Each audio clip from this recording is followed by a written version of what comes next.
Este no es un vídeo de la historia de comisiones obreras, ni de la historia de la resistencia a la dictadura, ni del movimiento obrero. Este es un vídeo para dar las gracias a esos hombres y mujeres que no permitieron que los vistieran de azul, ni que a su país lo condenaran al gris.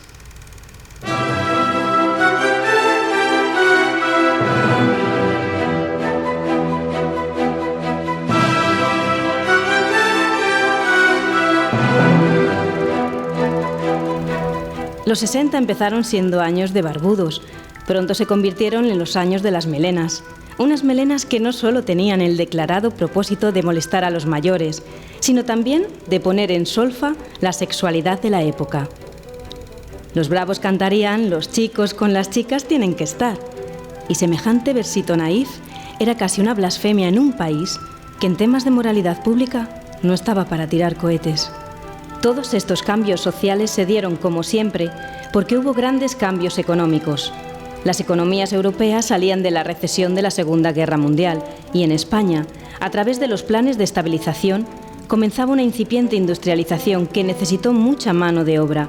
Solo en la primera parte de los años 60 llegaron a Madrid, desde las zonas rurales, 1.200.000 personas para trabajar. Se creaban grandes empresas, grandes núcleos industriales, grandes obras públicas.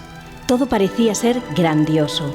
Lo contrario que la realidad de esos trabajadores, obligados a vivir en barrios suburbiales, con bajos salarios, largas jornadas y con sus demandas laborales gestionadas por el engendro del sindicato vertical.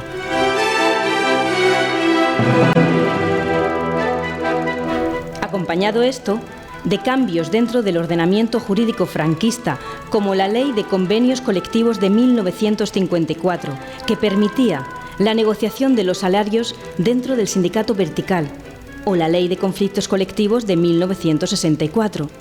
Estos componentes económicos, sociales, políticos, fueron el caldo de cultivo para que empezasen a surgir cientos de conflictos en los centros de trabajo.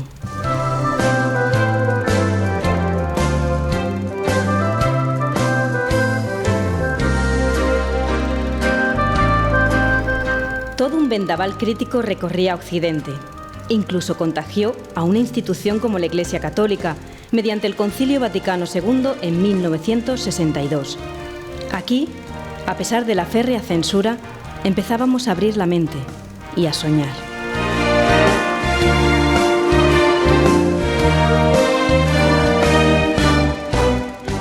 Mientras en Francia los jóvenes izquierdistas y la izquierda tradicional ya discutían, y el comunismo ejercía su influencia sobre numerosos intelectuales europeos, en 1963 en España era fusilado el dirigente comunista Julián Grimau.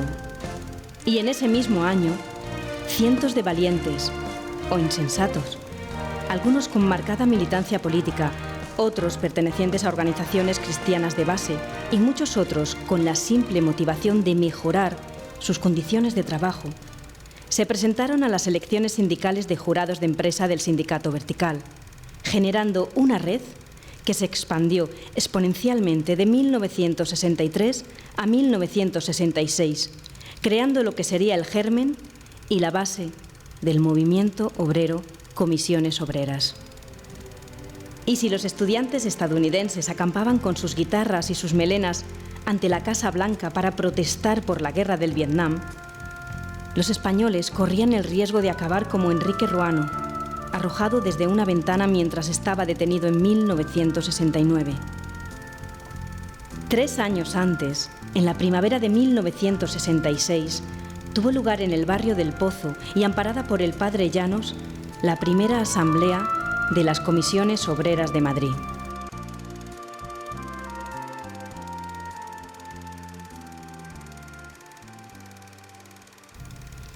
Ese mismo año, estas incipientes comisiones obreras se presentaron, diríamos de forma oficiosa, por primera vez a las elecciones sindicales del sindicato vertical, obteniendo un éxito sin paliativos. Más de 200.000 delegados y más de 50.000 eran jóvenes entre 21 y 30 años. Tan solo cerca de 43.000 de los antiguos enlaces fueron reelegidos.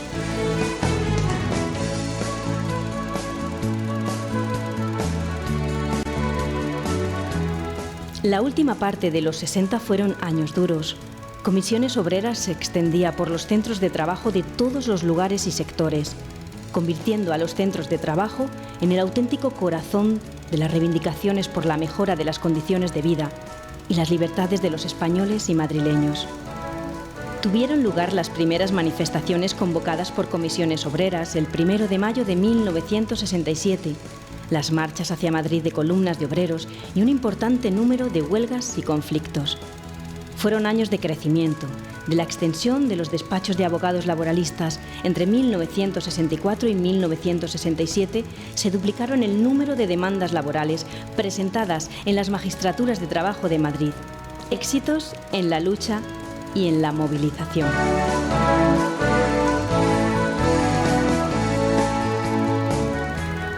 El régimen estaba convulso. En 1967 declara organización ilegal al movimiento Comisiones Obreras. Vinieron años de represión. Cientos de enlaces sindicales fueron desposeídos de su condición de jurados de empresas. Y una oleada de despidos de simpatizantes de comisiones obreras, detenciones y duros procesos penales con multitud de condenas de cárcel. Pero Comisiones Obreras ya había arraigado entre los trabajadores.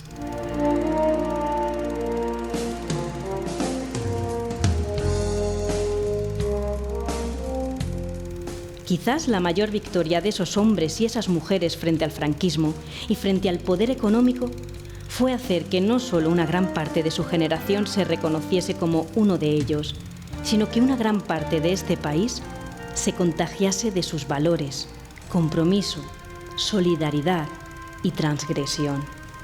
Supieron explicar que los intereses de los trabajadores eran los intereses del país, que no habría mejora laboral sin la mejora del país para todos.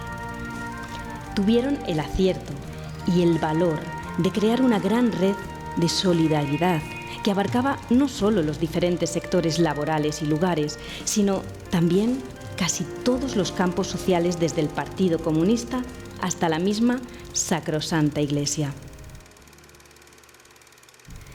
Tal vez los años 60 no tuvieron para los españoles la misma luminosidad y la misma libertad que pudieron tener para los de París, Berlín o California. Pero esas generaciones de españoles fueron la gran derrota del régimen, que no pudo quitarles las ganas de vivir y de conquistar lo que era suyo. Después la historia continúa, quizás más divulgada y conocida, aunque no siempre entendida y valorada. Los primeros años 70, la muerte del dictador, la virulenta represión de un régimen que veía su fin, los compañeros asesinados, Pedro, Javier, Luis, Enrique, Serafín, Ángel. La derrota del posfranquismo, la transición, la legalización de comisiones obreras y su conformación como sindicato.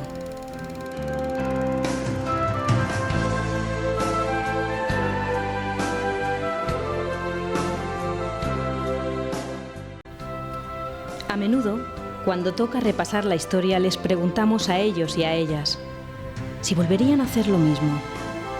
La respuesta es siempre: hicimos lo que creíamos que era justo, como supimos y como pudimos. Luchábamos por el futuro.